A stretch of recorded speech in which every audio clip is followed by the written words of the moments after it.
दोस्तों बिहार के एक रूट पर भारतीय रेलवे नए ट्रैक बिछाने का काम शुरू करने जा रही है। तो किस रूट पर आपको और कितना किलोमीटर का डिस्टेंस पर भारतीय रेलवे नए ट्रैक बिछाने का काम शुरू करने जा रही है। कई सालों से लोग इंतजार कर रहे थे कि भारतीय रेलवे कब से आप रेलवे ट्रैक बिछाना शुरू करेगी। तो फाइनली इस रूट पर रेलवे द्वारा वर्क शुरू कर दिए गए। तो इस वीडियो के अंदर मैं आपको बताऊंगा कि कहां से कहां के लिए नए ट्रैक बिछने वाले हैं, कब तक ये काम पूरा होने वाले हैं, कितना डिस्टेंस भारतीय रेलवे को इस नए ट्रैक द्वारा कवर करनी है। इस वीडियो के अंदर मैं आपको इस नए रूट के बारे में फुल डिटेल जानकारी देने वाला हूं। तो दोस्तों अगर आप चैनल पर नए हैं तो चैनल को सब्सक्राइब कर लीजिए और वीडियो अच्छा लगे तो वीडियो को लाइक जरूर कर दीजिएगा। चलिए इस डिटेल वीडियो को शुरू करते हैं। दोस्तों भारतीय रेलवे बिहार के लोगों को फिर से एक नई रेल लाइन की सौगात दी है और ये जो रूट भारतीय रेलवे तैयार करने जा रही है एक काफी ज्यादा डिमांडेबल रूट आगे चलकर होने वाले हैं। इसलिए भारतीय रेलवे इसे जल्द से जल्द तैयार करने की तैयारी में लग चुकी है और इस पर वर्क भी रेलवे द्वारा शुरू कर दिए गए हैं। तो इस रूट के बन जाने से किन लोगों को रेल कनेक्टिविटी मिलेगी और कहां से कहां के लिए ट्रैक बिछने वाले हैं, चलिए जानते हैं। दोस्तों बिहार के रेल मानचित्र पर नवादा और नालंदा जिलों के बीच एक नया अध्याय जुड़ने वाला। वर्षों की प्रतीक्षा और प्रशासनिक बाधाओं को पार करने के बाद नवादा पावापुरी नई रेल लाइन परियोजना अब धरातल पर उतर चुकी है। 23 किलोमीटर लंबा इस रेल लाइन के निर्माण पर 492.13 करोड़ रुपए खर्च कर रही है। यह परियोजना न केवल नवादा और पावापुरी के बीच दूरी को कम करेगी बल्कि दक्षिण बिहार के आर्थिक और सांस्कृतिक परिदृश्य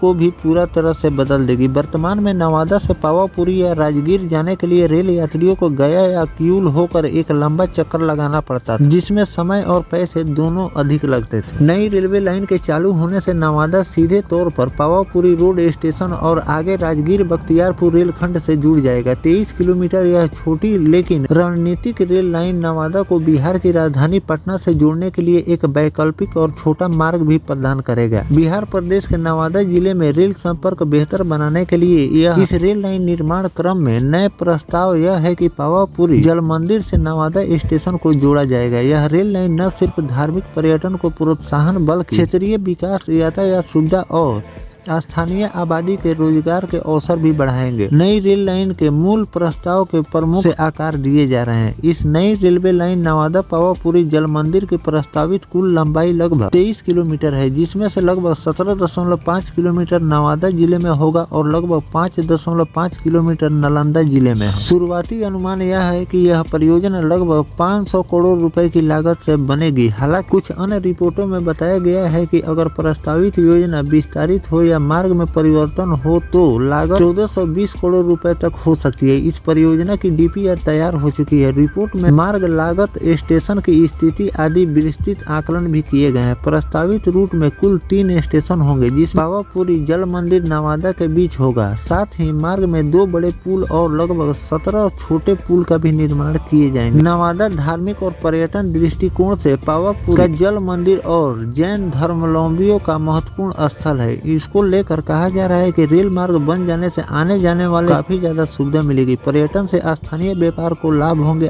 विकास भी देखने को मिलेगी। रोजगार, संपर्क, आवाजाही, माल ढुलाई आदि में भी आपको सुधार देखने को मिलेंगे। सड़क ट्रांसपोर्ट पर भी दबाव कम होगा। नवादा पावापुरी रेल लाइन एक आकर्षक प्रस्ताव है जो कि धार्मिक, आर्थिक और सामाजिक दृष्टि से क्षेत्र के लिए कई लाभ लेकर आ सकती है। ऐसे में यह परियोजना क्षेत्रीय विकास की नींव बन गई। जैन सर्किट और पर्यटन को बढ़ावा। नवादा इस परियोजना का सबसे महत्वपूर्ण पहलू इसका सांस्कृतिक और धार्मिक महत्व है। पावापुरी जैन धर्म के अनुयायियों के लिए दुनिया के सबसे पवित्र स्थलों में से एक है। वहीं राजगीर भी अपनी ऐतिहासिक और प्राकृतिक विरासत के लिए प्रसिद्ध है। नवादा सीधे तौर पर जैन सर्किट का हिस्सा बन सकता है, जिससे देश विदेश के आने वाले पर्यटकों की आवाजाही सुगम होगी, जिससे नवादा में पर्यटन आधारित रोजगार जैसे होटल उद्योग, गाइड सेवा और स्थानीय हस्तलिपि को भी जबरदस्त बढ़ावा मिलेंगे। ककोल जलप्रपात घूमने वाले पर्यटन भी अब आसानी से पावापुरी और राजगीर की यात्रा कर सकेंगे। विकास की गति और वर्तमान स्थिति। नवादा 492 करोड़ रुपए की इस महत्वाकांक्षी योजना के लिए भूमि अधिग्रहण की प्रक्रिया शुरू कर दी गई। साथ ही मिट्टी भराई के साथ साथ छोटे बड़े पुल का भी शुरू हो चुका है। रेलवे अधिकारियों के अनुसार इस लाइन पर ट्रेनों का शुरू होने से माल ढुलाई में भी आसानी होगी, जिससे स्थानीय व्यापारियों को कृषि उत्पाद और अन्य सामग्री कम लागत पर भेजने में भी मदद मिलेगी। तो दोस्तों भारतीय रेलवे ने इस रूट पर अब ट्रैक बिछाने का काम शुरू कर दिए हैं। मिट्टी भराई और कंक्रीट डालने का भी काम रेलवे द्वारा इस रूट पर शुरू कर दिए गए हैं और साथ में जो छोटे बड़े पुल का निर्माण इस रूट पर करने हैं, साथ में 2 इस पर स्टेशन का भी निर्माण रेलवे को करने हैं। ये सारी प्रक्रिया रेलवे द्वारा शुरू कर दी गई है और 23 किलोमीटर के डिस्टेंस पर भारतीय रेलवे बहुत जल्द इस पर काम पूरा कर लोगों को एक नई रेल कनेक्टिविटी देने वाली है, जिससे पर्यटन को भी आगे चलकर काफी ज्यादा फायदा मिलेंगे, क्योंकि लोगों को आने जाने में इस रूट से काफी ज्यादा सुविधा मिलने वाली है। और ये रूट आगे चलकर कई रूटों से कनेक्ट होने वाले हैं, जिससे कम समय में लोग पटना भी पहुंच सकते हैं, कम समय में लोग दूसरे रूट को भी ये ट्रैक कवर करने वाली है। तो आगे चलकर इस पर जो भी नया अपडेट आएगा वो भी जानकारी मैं आपको लगातार देता रहूंगा। फिलहाल जो भारतीय रेलवे नवादा और पावापुरी के बीच नई रेल लाइन परियोजना पर काम शुरू कर दिए, इस पर आपकी क्या राय है कमेंट सेक्शन में जरूर लिखिए। मिलते हैं किसी नेक्स्ट टॉपिक कोई नई जानकारी के साथ, तब तक अपने भाई को दीजिए इजाजत। जय हिंद, जय भारत, वंदे मातरम।